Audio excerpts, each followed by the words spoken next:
I found them on a Tuesday afternoon while cleaning Robert's leather wallet. The same wallet I'd given him for our 20th anniversary. The same wallet I'd conditioned with mink oil every 3 months for 18 years. The condoms were tucked in a hidden compartment behind the credit card slots. 3 of them, ribbed, lubricated, Trojan brand. Not the kind we'd used decades ago when we still needed them. Not that we'd needed anything like that in over 5 years. Before we continue, comment where you're watching from. And subscribe to the channel. We'd love to see how far our stories are reaching. My hands didn't shake. That's what surprised me most. I stood in our bedroom, the wallet open in my palm, and my hands were steady as stone. The afternoon light came through the lace curtains I'd sewn myself in 1998, casting patterns on the oak floor Robert had refinished the year we moved in. I put the condoms back exactly where I'd found them. I sat on the edge of our bed, the one with the quilt my mother made before she died, the wedding ring quilt. 38 rings of fabric, one for each year we'd been married at the time. She never got to add the 39th. Cancer took her that winter. Robert came home at 6:30, same as always. I heard his Ford F-150 in the driveway, the engine ticking as it cooled. The front door opened. His keys hit the ceramic bowl on the entry table, the same bowl we'd bought in Sedona on our 25th anniversary trip. "Martha," he called, "what's for dinner?" I was already in the kitchen. Pot roast, carrots, red potatoes. The meal I'd made every Tuesday for 30 years because it was his favorite. I'd started the roast at 2 o'clock so it would be falling apart tender by 6. "Almost ready," I said. My voice sounded normal. I wondered how that was possible. Robert walked into the kitchen, loosening his tie. At 64, he was still handsome in that weathered way some men achieve. Silver hair he kept trimmed every 2 weeks at Jerry's barbershop downtown. Broad shoulders that hadn't stooped yet. He'd retired from managing the auto parts store last year, but he still dressed like he was going to the office. "Smells good," he said, not looking at me. He never looked at me anymore. Not really. His eyes would slide past my face like I was furniture. Familiar, functional, forgettable. He sat at the table and waited for me to serve him. I'd always served him. For 38 years, I'd filled his plate first, poured his coffee, brought him the paper. It was what wives did, what my mother had taught me, what I'd thought was love. I set the plate in front of him. Pot roast in the center, carrots arranged on one side, potatoes on the other. A sprig of parsley from the garden for color. I'd been making his plates beautiful since 1986. "Meat's dry," he said after the first bite. I looked at the roast. It was perfect. Juice pooling around the edges. Fork tender, not dry. But I said nothing.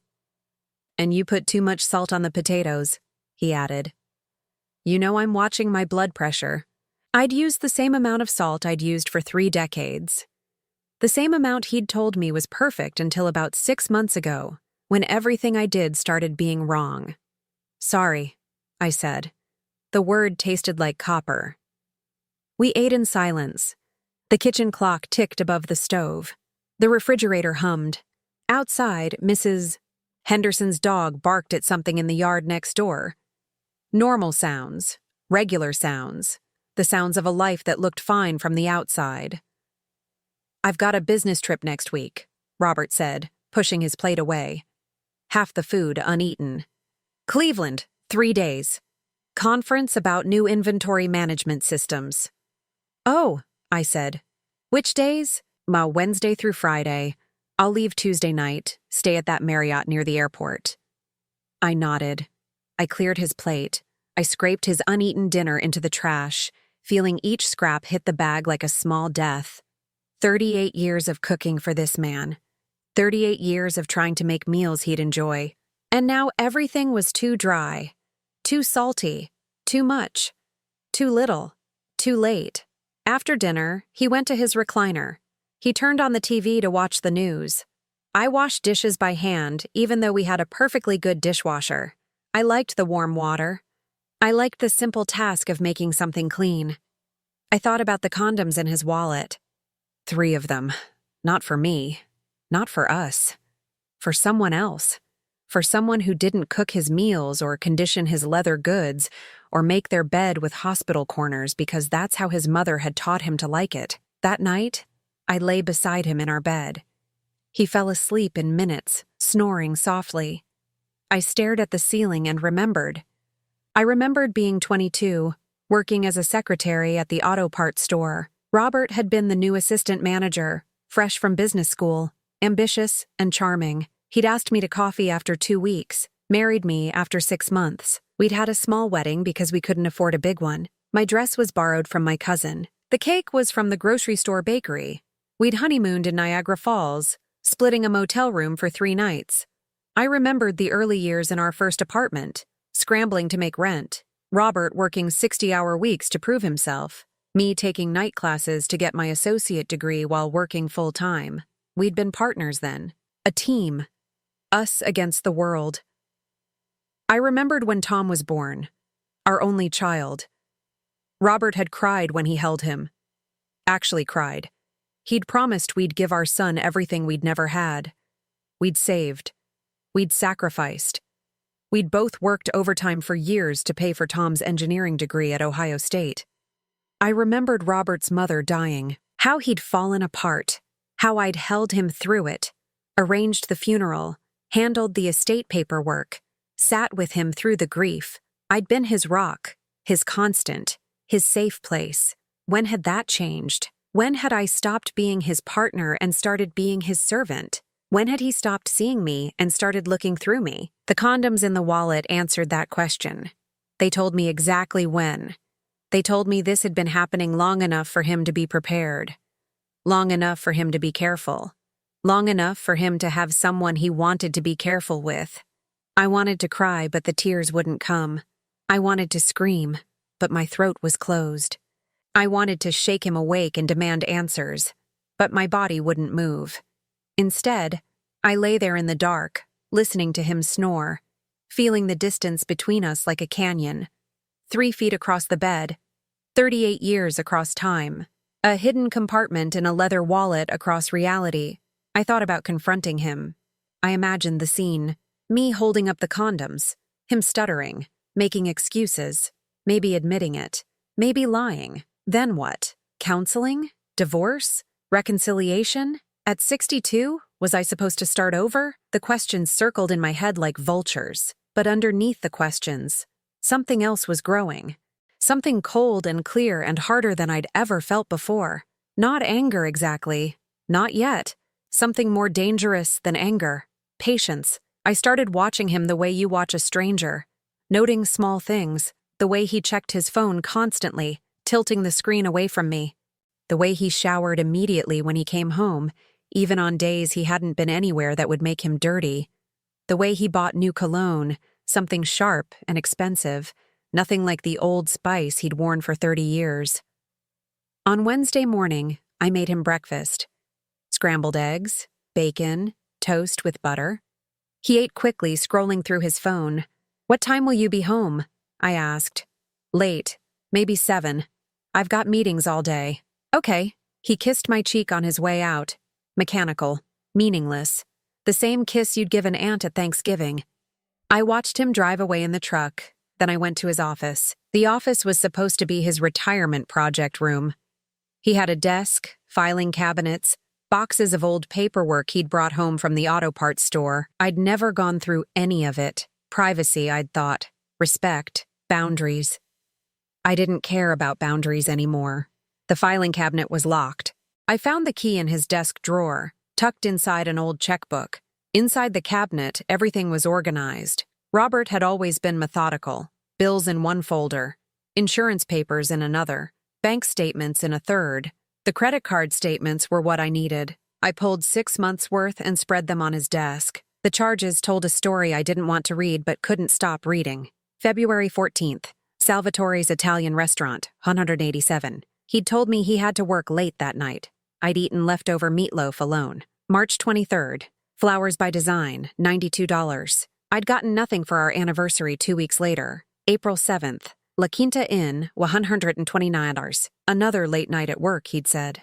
May 19th, Victoria's Secret, $156. I hadn't received lingerie since Reagan was president. The charges went back further. Dinners, hotels, Jewelry stores, gift shops, each one a small knife. Together, they were a massacre. I took photos of every statement with my phone. Then I put everything back exactly as I'd found it.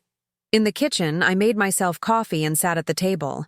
The same table where we'd eaten thousands of meals, where Tom had done his homework, where Robert and I used to play Scrabble on Sunday nights before he decided Scrabble was boring. My phone buzzed. Linda Barnes, my best friend since high school. Coffee this week? I texted back. Tomorrow, 10 a.m., my place. Linda arrived exactly on time Thursday morning. She was a retired nurse, practical and sharp. We'd been through everything together. Her divorce, my mother's cancer, her daughter's wedding, life. I poured her coffee and put out the lemon cookies I'd baked the day before. Then I showed her the photos. She studied each one in silence, her mouth getting tighter with every swipe. Finally, she set the phone down. How long have you known? A week. I found condoms in his wallet. Jesus, Martha. I need to know who she is. Linda nodded. She understood. It wasn't enough to know he was cheating. I needed to see the woman he'd chosen over me. I needed to understand what 38 years of marriage was worth. The restaurant charges, Linda said. Salvatore's. That's expensive. Special occasion place. Did he take you there? Never. Then he's showing off for her, trying to impress her. The hotels are all cheap, though. La Quinta, Budget Inn, Motel 6. He's not spending real money on rooms, just on the show. That felt right. Robert had always been careful with money. Even his affair was budget-conscious. The Victoria's Secret charge, Linda continued. Same day as a hotel. He bought her something, then used it that night. My stomach turned. I imagined him shopping for lingerie, imagining another woman's body, excited, eager. All the things he hadn't been with me in years. I'll help you, Linda said. We'll figure out who she is. That afternoon, I drove to Salvatore's. It was in the nice part of Toledo, near the art museum. White tablecloths, candles, soft music, the kind of place Robert had always said was too expensive for regular people. I waited in my car until I saw the dinner shift starting. Then I went inside. The hostess was young, maybe 25, blonde, perky. She smiled at me like I was someone's grandmother. Table for one? Actually, I'm hoping you can help me. My husband comes here sometimes. Robert Collins. He's 64, silver hair, usually wears a blue jacket. I wanted to know if you could recommend what he orders so I could surprise him at home. The lie came easily. 38 years of being pleasant had trained me well. The hostess's smile faltered. I'm not sure Please, I said. It's our anniversary next week. I want to do something special. She hesitated, then softened. Let me ask Giovanni. He's the head waiter. Giovanni was 50. Italian accent. Professional. When the hostess explained, his face went carefully blank. Mr. Collins, yes. He comes in perhaps once a month. Always requests the corner booth. Very private. Does he come alone? Giovanni's pause told me everything. No, signora. He comes with a lady. Younger. Red hair. They seem very close. The knife twisted deeper. Thank you, I said. I drove home feeling nothing. Numbness had replaced shock. Confirmation had replaced hope. That night, Robert came home at 7:30. He microwaved leftover pot roast and ate in front of the TV. I sat in the kitchen, looking at the credit card photos on my phone. Friday morning, I called the law office of Patricia Winters. She'd handled Linda's divorce. She was expensive but thorough. I need a consultation, I told her secretary. It's about a divorce. The appointment was set for Monday at 2 p.m. Saturday, Robert worked in the garage, organizing his tools. I worked in my garden, the plot behind the house where I grew tomatoes, peppers, herbs. The Carolina Reapers were thriving this year. Beautiful red peppers, innocent-looking, containing heat that could burn skin. I'd grown them as a curiosity. Now I looked at them differently. Sunday, we went to church, St. Michael's, where we'd been married, where Tom had been baptized. Father Morrison gave a sermon about forgiveness. Robert nodded along, pious. I sat silent. After church, Mrs. Henderson stopped me in the parking lot. Martha, dear, I've been meaning to tell you. Last week I saw Robert at the Lakewood Shopping Center. He was with a woman. Red hair, very stylish. I assumed it was someone from work, but then I realized he's retired. Thank you, Gladys, I interrupted. That was probably his cousin visiting from Michigan. Oh, of course. I didn't mean to. It's fine, but it wasn't fine. Everyone would know soon. The whole congregation, the whole neighborhood. I'd be pitied. Poor Martha. Her husband left her for someone younger, someone prettier, someone not used up. Monday afternoon, I sat in Patricia Winters's office. She was 50, gray suit, reading glasses. She listened to everything without interrupting. The evidence is solid, she said finally. Credit card statements, witness accounts, the condoms. Ohio is a no-fault state, but this will help with asset division. How much are we talking about? The house is paid off, worth about $240,000. We have $87,000 in savings. His pension, my Social Security. Children? One son, Tom. He lives in Cincinnati with his family. Does Tom know? Not yet. Patricia made notes. I'll prepare papers. But Martha, I have to ask, are you sure? Sometimes couples try counseling first. I thought about the question. Really thought about it. I'm sure, I said. Because I was. Not about divorce necessarily, but about one thing. I wasn't going to be humiliated quietly. I wasn't going to fade away. I wasn't going to let him discard me like last week's garbage. Whatever happened next, it would be on my terms. Patricia Winters called on Tuesday morning. I've drafted the preliminary documents, but before we file, you should secure your finances. Does Robert have access to your accounts? Joint accounts. Everything's joint. That needs to change. Today. I drove to First National Bank at 10 a.m., the same bank where Robert and I had opened our first checking account in 1986, where we'd gotten our mortgage, where we'd saved for Tom's college fund, dollar by dollar. The branch manager was Stephen Morris, mid-40s, professional smile. I'd seen him at church. Mrs. Collins, how can I help you? I need to open a new account, just in my name, and I need to transfer half of our joint savings into it. His smile faltered. Is everything all right? I'm protecting my assets, Stephen. That's all you need to know. He nodded slowly. I'll need to verify the account balance, and I know the balance. $87,412. I want $43,706 transferred today. It took an hour. Paperwork, signatures, verification. When it was done, I had my own account, my own money. Money Robert couldn't touch, couldn't spend on hotel rooms or Victoria's Secret or fancy dinners with red-haired women. I drove home and found Robert in the kitchen, making a sandwich. Where were you? He asked. Errands.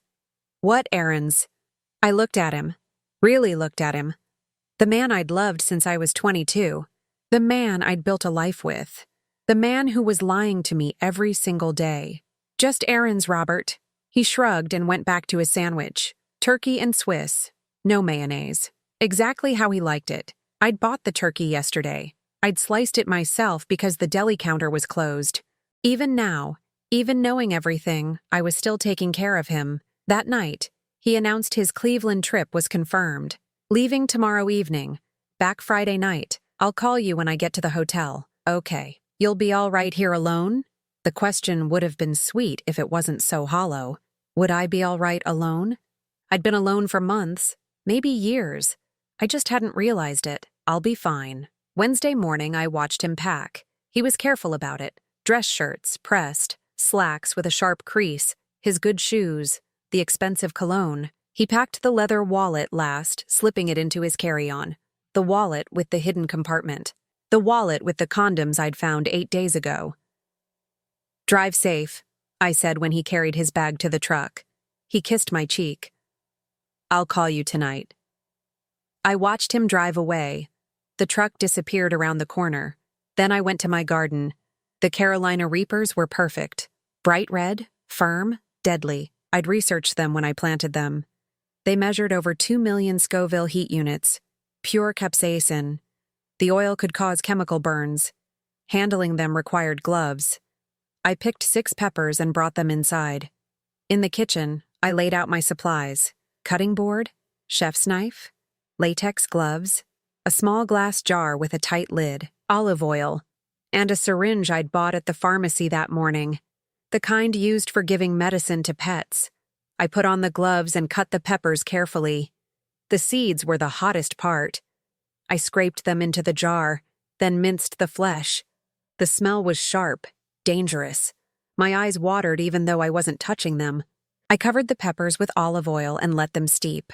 While I waited, I cleaned the kitchen, wiped down the counters, washed the cutting board 3 times, put the knife through the dishwasher. After an hour, I strained the oil through cheesecloth into a clean jar. The liquid was amber, innocent-looking, beautiful even, like poison often is. I filled the syringe with the pepper oil and capped it carefully. Then I put it in my purse. The phone rang at 8 p.m. Robert, calling from Cleveland. "Hey, I made it. Traffic was terrible on I-90. Glad you're safe. The hotel's nice, clean, good bed." I wondered if he was really in Cleveland, or if he was at the Motel 6 on Route 20, the one that showed up on the credit card statements 3 times. That's good. I'll probably be in meetings all day tomorrow. Might not be able to call until late. Okay. Love you.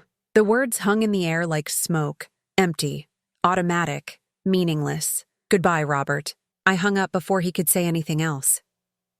Thursday morning, I drove to the Motel 6 on Route 20. It was exactly what you'd expect. 2 stories, outdoor corridors, parking spots in front of each room. Cheap, discreet, anonymous. I parked across the street and waited. At 11:30, Robert's truck pulled into the lot. He parked in front of room 117 on the ground floor, far from the office. A minute later, a silver Honda Civic arrived. A woman got out. Red hair, shoulder length. Young, maybe 35. Slim, pretty in a sharp way, all angles and confidence. She wore a real estate blazer, blue with white piping. Professional. I recognized her immediately. Diane Fletcher, the real estate agent who'd shown us houses 2 years ago when Robert talked about downsizing. She'd been condescending to me, dismissive. She'd directed all her comments to Robert, as if I wasn't there, as if I was invisible, as if she'd already decided I didn't matter. Robert got out of his truck. He smiled at her. Not the tired smile he gave me, a real smile, eager, happy, young. They went into room 117 together. I sat in my car for 5 minutes, breathing slowly, in through the nose, out through the mouth, like the yoga instructor on TV taught, calm, centered, clear. Then I got out of the car. I crossed the street and walked directly to Robert's truck. It was unlocked. He'd always been careless about that. I opened the passenger door and reached into his carry-on bag, sitting right there on the seat. The wallet was in the side pocket. I pulled it out and opened it to the hidden compartment. 3 condoms, ribbed, lubricated, waiting. I took out the syringe from my purse and removed the cap. Very carefully, I inserted the needle through the foil wrapper of the first condom. I pressed the plunger slowly, injecting the pepper oil, then the second condom, then the third. The foil sealed itself around the tiny puncture holes. You couldn't tell anything had been done unless you looked very, very closely. I put the wallet back in the carry-on, closed the truck door, walked back to my car. My hands were steady. My breathing was normal. I felt nothing. No guilt, no fear, no second thoughts, only satisfaction. I drove home and made myself lunch. Tomato soup from a can, crackers, a glass of iced tea. I ate slowly, sitting at the kitchen table, looking at my garden through the window. The pepper plants were smaller now, missing their best fruit. But they'd grow back. They always did. Stronger roots produce stronger plants. You just had to know when to prune. That afternoon, I called Tom. "Hey, Mom, what's up?" "Nothing much. Just wanted to hear your voice. How are Jenny and the kids?" "Good. Busy. Jack's got soccer. Emma's got dance. You know how it is." "I do. Is Dad around? I need to ask him about winterizing the garage door opener. He's on a business trip. Cleveland. Back Friday." "Oh, okay. Well, tell him I called." "I will. Love you, Mom." "Love you too, sweetheart." I hung up and stared at the phone. Tom was a good man, a good father, a good husband to Jenny. Robert and I had raised him right, despite everything. He was going to be so disappointed in his father. That night, I slept better than I had in weeks. Deep, dreamless, peaceful. Friday afternoon, my phone rang at 2:15. Unknown number. Mrs. Collins? Yes? This is University Hospital emergency room. Your husband has been admitted. You need to come right away. The nurse on the phone sounded young and flustered. Mrs. Collins, your husband is stable, but he's in considerable pain. The doctor will explain when you arrive. How soon can you be here? I'm in Toledo. It'll take me 40 minutes. We'll be waiting. I hung up and sat very still in my kitchen. The clock above the stove read 2:17 p.m. Outside, Mrs. Henderson was watering her roses. A normal Friday afternoon, regular, ordinary. Except my husband was in the hospital emergency room, and I knew exactly why. I should have felt something. Guilt, maybe. Fear. Regret. But all I felt was a cold, clear certainty that everything I'd done had been necessary. Deserved, even. I picked up my purse, checked that I had my driver's license and insurance cards, and walked to my car. The drive to the hospital was muscle memory. I'd made this trip dozens of times over the years. When Tom broke his arm at 12, when Robert had his appendix out at 41, when my mother was dying. The highway stretched ahead, flat Ohio farmland on both sides. I kept to the speed limit. There was no rush. Whatever had happened had already happened. At 2:53 p.m., I pulled into the hospital parking garage. I took the elevator to the emergency department and approached the registration desk. Martha Collins, my husband Robert, was admitted. The receptionist typed quickly. Room 7. Through those doors, turn right. I walked through the double doors into the controlled chaos of the ER. Nurses moving quickly, machines beeping, someone crying behind a curtain, the smell of antiseptic and fear. Room 7 was at the end of the hall. The curtain was pulled. I could hear voices inside. A man's voice, tight with pain. A woman's voice, high and panicked. I pushed the curtain aside and stepped in. Robert was on the bed, pale and sweating. His hospital gown was twisted. An IV line ran into his left arm. His face was contorted in a way I'd never seen before. Standing next to the bed, still wearing her real estate blazer, was Diane Fletcher. Her red hair was disheveled. Her mascara had run. She looked young and terrified. When she saw me, her face went white. Mrs. Collins, she whispered. Robert's eyes met mine. In that moment, through his pain, I saw recognition, understanding. He knew. Somehow he knew what I'd done. A doctor entered behind me. Young, maybe 30, with tired eyes and coffee stains on his white coat. Mrs. Collins, I'm Dr. Patel. Your husband came in with severe chemical burns to his genital area. We've administered pain medication and are running tests, but we need to know what he came into contact with. Do you use any unusual cleaning products at home? Pesticides? Industrial solvents? I looked at Robert. He was staring at me, pleading silently. Don't tell them. Don't make this worse. But I was done protecting him. I reached into my purse and pulled out the small glass jar. The remaining pepper oil glowed amber in the fluorescent light. Carolina Reaper peppers, I said calmly. Steeped in olive oil. Approximately 2 million Scoville heat units. I applied it to the condoms in his wallet on Thursday morning while he was at the Motel 6 with her. I nodded toward Diane. The silence in the room was absolute. Dr. Patel took the jar carefully. You applied pepper oil to condoms? Yes, using a syringe, through the foil wrappers. 3 condoms, ribbed, lubricated, Trojan brand. He keeps them in a hidden compartment in his wallet. Diane made a sound like a wounded animal. Her hand flew to her mouth. Robert closed his eyes. Martha, don't, I said. My voice was ice. Don't say my name. Don't say anything. Dr. Patel cleared his throat. I need to consult with the attending. Ma'am, what you're describing is assault. I'm legally obligated to report this. I understand. Do what you need to do. The doctor left quickly. Diane started to follow, but I stepped in front of her. Sit down, I said. I should go. Sit down. She sat in the plastic chair by the window. Her hands were shaking. I turned to Robert. How long? Martha, please. How long? He swallowed. The pain medication was starting to work.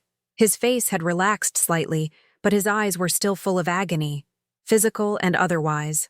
6 months, he whispered. 6 months. Half a year of lies. Half a year of coming home to me, eating my food, sleeping in my bed, all while touching her. The credit card statements go back further, I said. February, Valentine's Day at Salvatore's. March, flowers that I never received. April, the hotel. That was someone else, Diane interrupted. Her voice was small, ashamed. We only started in November. I looked at her, really looked at her. She was pretty in a manufactured way, hair colored, nails done, clothes expensive. She was what Robert thought he wanted. Someone who didn't remind him he was 64. Someone who didn't know him when he was young and poor and struggling. Someone who hadn't earned the right to see him old. How old are you? I asked. 36? 26 years younger than Robert. 28 years younger than me. Did you know he was married? She nodded miserably. He said you were separated, that you hadn't been happy in years, that he was going to file for divorce as soon as what? As soon as he convinced me to leave quietly? As soon as he'd hidden enough money? As soon as I was too old to fight back? Diane started crying. Real tears this time, not the pretty kind. Ugly crying. Snotty and loud. I'm sorry, she sobbed. I'm so sorry. I didn't mean for this to happen. He was so charming and attentive, and he made me feel special, I finished. Important? Desired? Yes, he's good at that. Or he was. 38 years ago, he made me feel all those things too. Robert tried to sit up. Martha, I never meant to hurt you. The laugh that came out of me was sharp enough to cut. You never meant to hurt me? You spent 6 months, no, longer, lying to me, stealing from our joint accounts to pay for hotels and dinners and gifts for her, making me feel invisible in my own home, telling me my cooking was bad and my body was old and my company was boring. You never meant to hurt me? I was confused. I felt trapped. The retirement, the age thing, you just wanted to feel young again, I interrupted. So you found someone young. Someone who didn't see your cholesterol medication or your reading glasses or your thinning hair. Someone who saw the fantasy version of you instead of the real one. It wasn't like that. It was exactly like that. A nurse entered, carrying a tray of medical supplies. She looked at me, then at Diane, then at Robert. Her expression was carefully neutral. We need to treat the burns, she said quietly. I nodded. I'll wait outside. Ma'am, the nurse said. The police are here. They want to speak with you. Of course they do. In the hallway, 2 officers waited. A man and a woman, both young. The woman stepped forward. Mrs. Collins? I'm Officer Sandra Martinez. We need to ask you some questions about what happened to your husband. I understand. We moved to a small consultation room. Beige walls, plastic chairs, a box of tissues on the table. How many terrible conversations had happened in this room? How many people had gotten bad news here? Can you tell us what happened? Officer Martinez asked. I told them everything. Finding the condoms, the credit card statements, following Robert to the motel, preparing the pepper oil, injecting it into the condoms. They wrote it all down. Neither of them interrupted. When I finished, Officer Martinez leaned back. Mrs. Collins, you're being very forthcoming. You understand that what you did constitutes assault? Yes. Why did you do it? I thought about the question. The real answer, not the easy one. Because I needed him to feel what I felt, I said finally. Burning, invisible damage, pain that no one else could see or understand. I needed him to know that actions have consequences, that you can't betray someone for 38 years and walk away clean. The male officer spoke for the first time. 38 years? We've been married 38 years, but the betrayal started long before the affair. It started when he stopped seeing me, when I became furniture, when my value became what I could do for him, not who I was to him. Officer Martinez exchanged a glance with her partner. Something passed between them. Understanding, maybe, or pity. We'll need to file a report, she said. Given the circumstances, the DA will decide whether to press charges. But Mrs. Collins, I have to tell you, off the record, I've seen a lot worse responses to infidelity. The police let me go with a warning to stay available. No charges yet. Maybe never, depending on whether Robert wanted to press them. Officer Martinez gave me her card and told me to call if I needed anything. I walked back to the emergency room. Through the window of room 7, I could see nurses working on Robert. Diane was gone. Probably ran the moment she could. Young women like her didn't stick around when things got complicated. I sat in the waiting area. The plastic chair was uncomfortable. The TV mounted on the wall played a cooking show with the volume too low to hear. A man across from me held an ice pack to his jaw. A woman rocked a crying toddler. Ordinary human suffering. All of us waiting for doctors to tell us how bad things were. At 4:30, Dr. Patel came out. He looked exhausted. Mrs. Collins, your husband is stable. The burns are 2nd degree, which is serious but not life-threatening. We've applied silver sulfadiazine cream and given him strong pain medication. He'll need to stay overnight for observation, maybe longer. Can I see him? He's asking for you. I followed Dr. Patel back to room 7. Robert was alone now, propped up on pillows. His face was pale. His eyes were red. He looked old in a way I'd never noticed before. Fragile. Martha, he said when I entered. Thank God. I pulled a chair to his bedside, but didn't sit. What do you want, Robert? I'm so sorry. I know that's not enough. I know I hurt you, but please, we can fix this. Counseling. Whatever you want. Just please don't leave me. The words I'd wanted to hear for months, maybe years. An apology. An acknowledgement. A plea for forgiveness. But they came too late, and for all the wrong reasons. You're not sorry you cheated, I said. You're sorry you got caught. You're sorry there are consequences. That's not true. I've been miserable. I knew what I was doing was wrong, but I couldn't stop.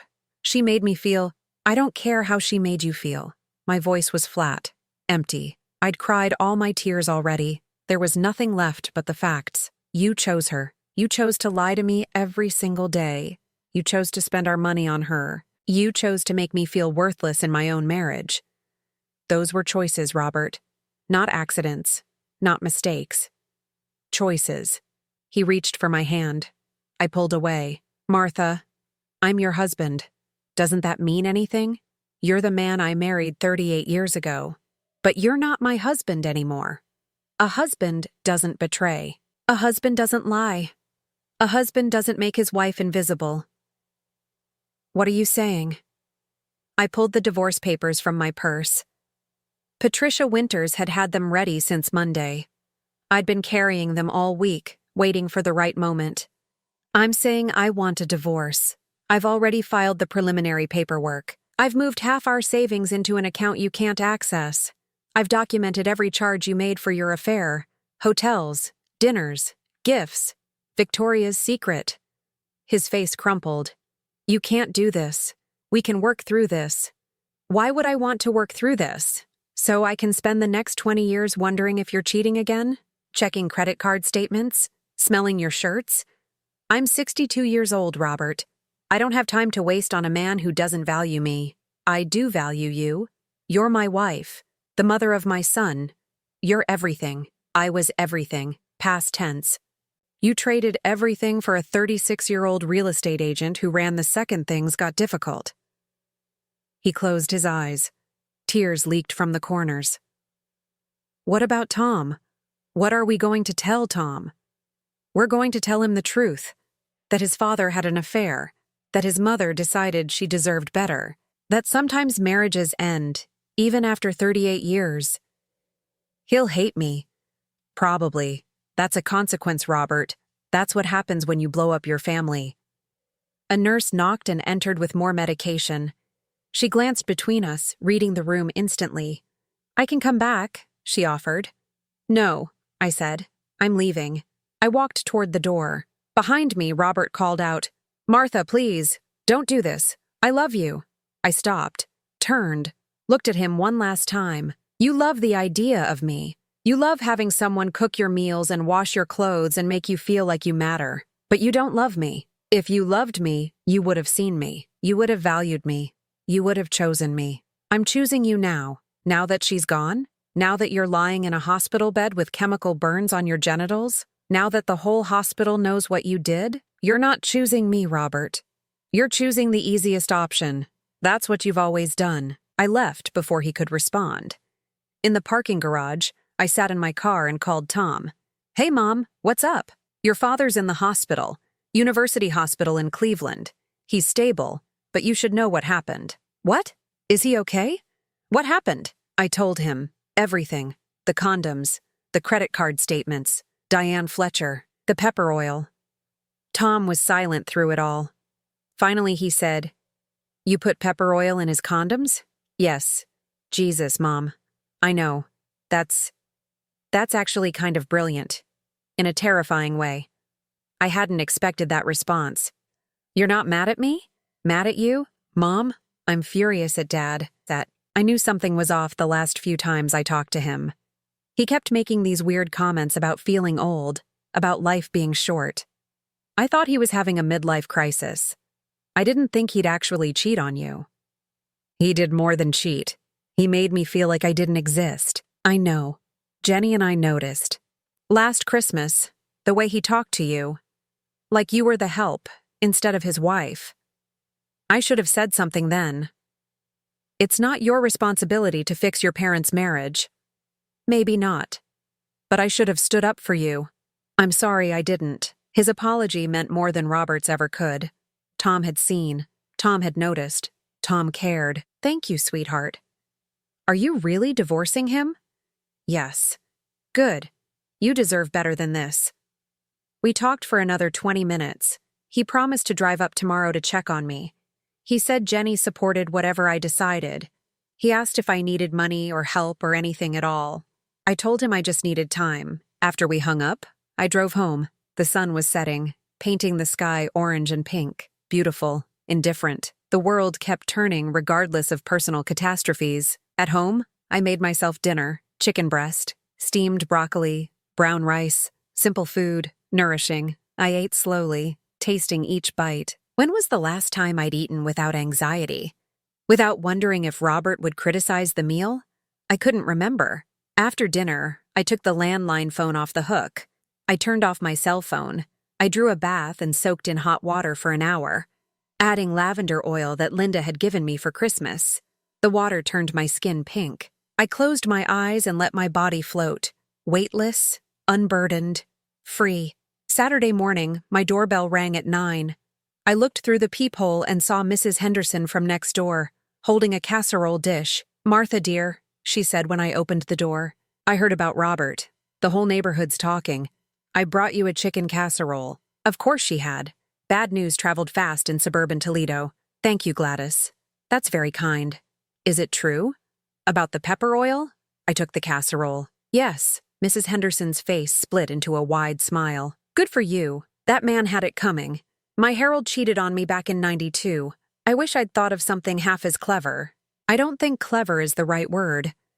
Oh, but it is. You didn't kill him. You didn't burn down his truck. You just made sure he'd never forget what he did. That's art, Martha. That's poetry. By noon, 3 more neighbors had stopped by. All women. All offering casseroles or cookies or sympathy. All secretly delighted that I'd fought back. The men in the neighborhood stayed away, probably worried their wives might get ideas. Tom arrived at 2 with Jenny and the kids.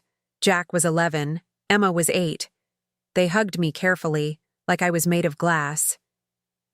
Grandma, are you okay? Emma asked. Dad said Grandpa was sick. Grandpa made some bad choices, I told her. He hurt my feelings very badly, so we're not going to live together anymore. Like when Ashley's parents got divorced? Jack asked. Something like that. Good, Emma said firmly. Ashley's mom is way happier now, and she has a boyfriend who takes them to Cedar Point. Out of the mouths of babes. Tom and I talked while Jenny kept the kids occupied in the backyard. Dad called me this morning, Tom said. From the hospital. He was crying, begging me to talk to you, to convince you to give him another chance. What did you tell him? I told him he should have thought of that before he stuck his dick in someone half his age. I flinched at the language, but I didn't disagree. He wants to come home when they discharge him. Tom continued. I told him absolutely not. He can stay with Uncle Phil until he finds his own place. Thank you. Mom, I need to ask, are you okay? Really okay? I thought about it. Was I okay? My marriage was over. My husband had betrayed me. I'd committed assault with pepper oil. The police might still press charges. The neighborhood was gossiping. My life had imploded. But I was sleeping through the night. I was eating without anxiety. I wasn't walking on eggshells in my own home. I'm better than I've been in a long time, I said honestly. 1 year later, I stood in my garden on a Saturday morning in June, planting tomatoes. The soil was rich and dark, still cool from the night. My hands worked automatically, patting earth around seedlings, feeling the life in them. The divorce had been finalized in November. Robert got the truck, his pension, and half the savings, minus what he'd spent on Diane, which Patricia Winters made sure was deducted. I kept the house, my Social Security, and the peace that came with living alone. The district attorney never pressed charges. Officer Martinez told me privately that Robert had refused to cooperate with prosecution. Whether out of shame or lingering love, I didn't know and didn't care. Robert lived in a studio apartment near the old auto parts store. He'd tried to contact me 17 times in the first 3 months. Phone calls, letters, showing up at church. Each time I told him the same thing. We have nothing to discuss. Eventually, he stopped trying. Tom visited every other weekend now. He and Jenny had made it clear whose side they were on. Robert saw his grandchildren on supervised visits at Tom's house. Brief, formal, nothing like the relationship he'd once had with them. That was his consequence. Not the pepper oil, not the hospital visit, losing his family's respect. That was the real punishment. I pressed soil around another tomato plant.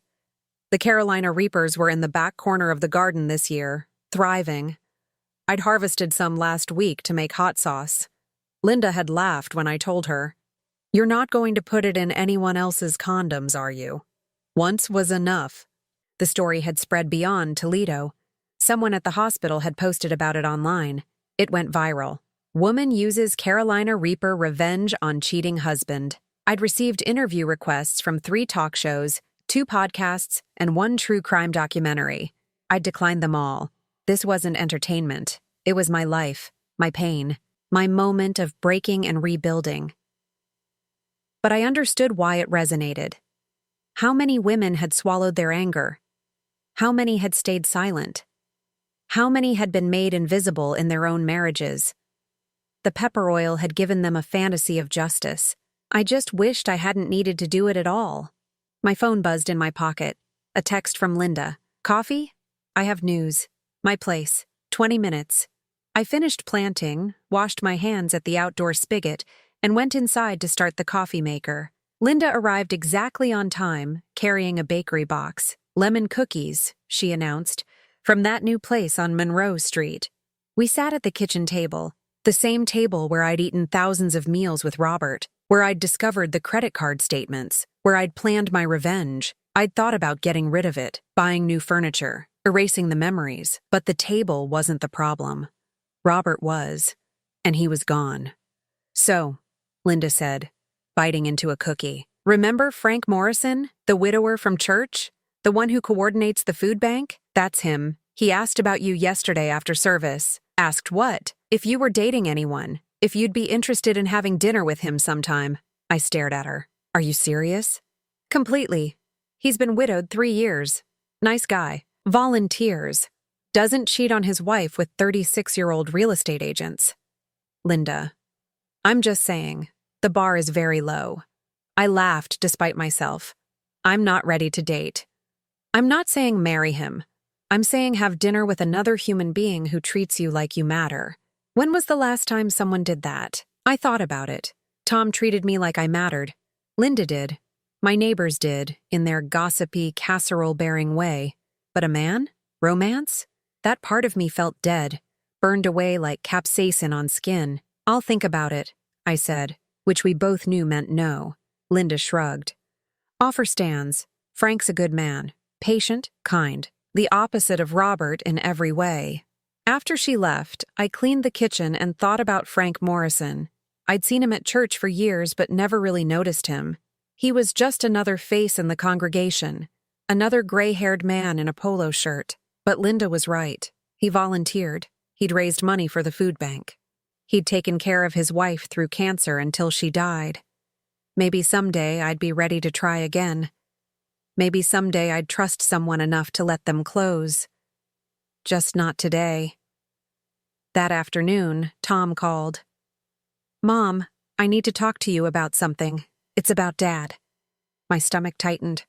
"What about him?" "He's been having some health issues, high blood pressure. Stress-related, the doctor says. And he's really struggling financially. The apartment is expensive. He's behind on rent. That's not my problem." "I know, but Mom, he's my father. I can't just let him become homeless." "You're a better person than me." "No, I'm not. I'm furious at him, but he's also falling apart. And I think he finally understands what he lost." I was silent. What did Tom want from me? Forgiveness? Permission to help his father? Absolution for caring about someone who'd hurt me? "Tom, you can have whatever relationship you want with your father. You don't need my approval. He's your dad. But you're my mom, and you're the one he hurt. And I've dealt with that hurt.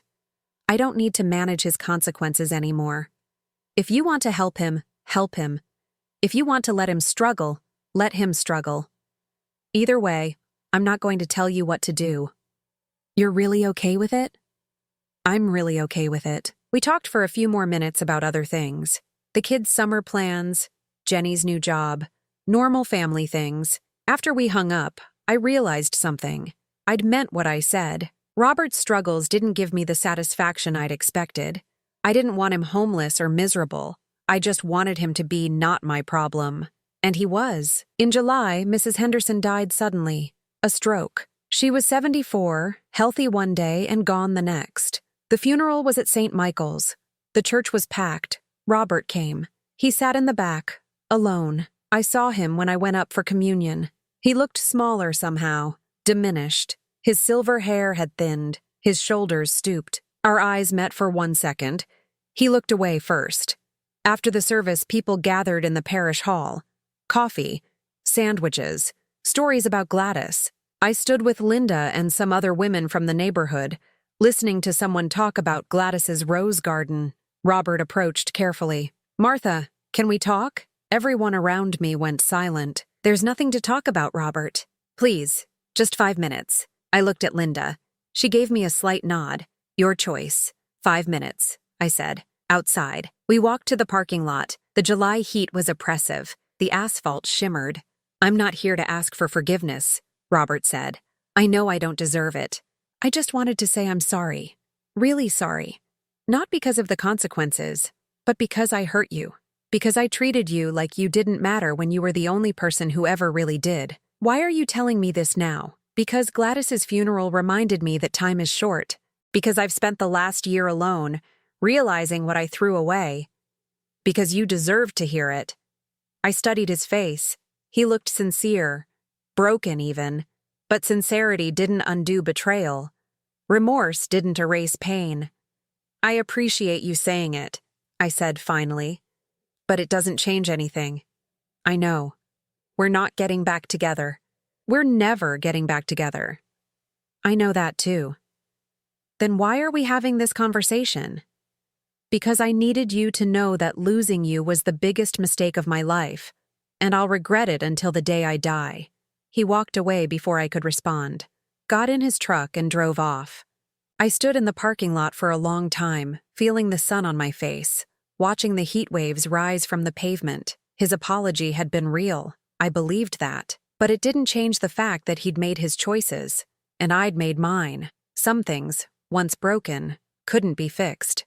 That night, I sat on my back porch with a glass of wine, looking at my garden. The tomatoes were starting to ripen. The peppers were flourishing. Everything I'd planted was growing exactly as it should. Tom had texted earlier. "Dad talked to me after the funeral, said he apologized to you, said you handled it with grace." "I handled it with honesty," I'd texted back. Grace was optional. My phone buzzed again. A new text from an unknown number. Hi, Martha. This is Frank Morrison from church. Linda gave me your number. I hope that's okay. I was wondering if you'd like to have coffee sometime. No pressure. Just two people talking. Let me know. I looked at the message for a long time. Maybe I wasn't ready.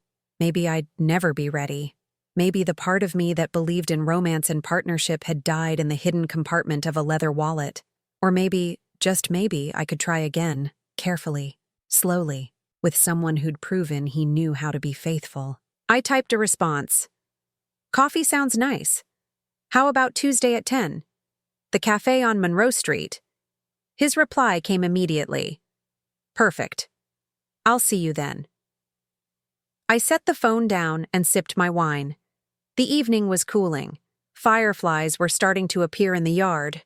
Somewhere in the neighborhood, someone was grilling. The smell of charcoal and meat drifted on the breeze. Normal life, regular life. Life without betrayal or pepper oil or hospital emergency rooms. I'd burned my marriage to the ground with Carolina Reaper oil and a syringe. I'd destroyed the life I'd built over 38 years. I'd become the woman who'd assaulted her husband with capsaicin. But I'd also become the woman who'd stood up for herself. Who'd refused to be invisible. Who'd demanded to be valued or be left alone.